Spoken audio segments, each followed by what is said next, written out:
Салам алейкум, Кыргыз ата тургундары. Бүгүн 27 апрель 2026 жыл. Жакшы кабар менен бөлүшүп коеюн дедим. Мынау күзгө маал эсиңерде болсо, мен бир тетиги Шибелдин башына чыгып айттым элем, аерге биз жерлерди берели. Айылыбыздын туризм өнүктүргөнгө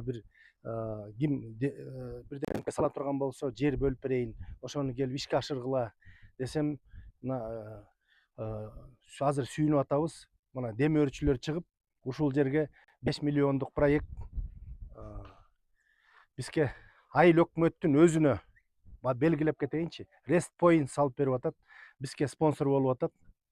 Бул айыл өкмөттүк болот. Бу жерде намазкана, кичинекей кофе ичкен жер, эс алуучу жер, даараткана, ошолордун баары жолдон барып атканда, келип атканда туристтерге ыңгайсыз болуп аткан.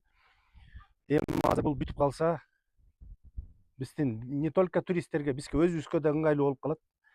Бу жерден келип өзүбүз да бир чындан чай ичип, таза абада отуруп кеткенге. Ошол жалпы Кыргыз ата элдин атынан, айыл өкмөттүн атынан, өзүмдүн атыман ошол дем өрчүбүзгө чоң ыраазычылык билдирип, рахмат айта кетейин. Чоң рахмат.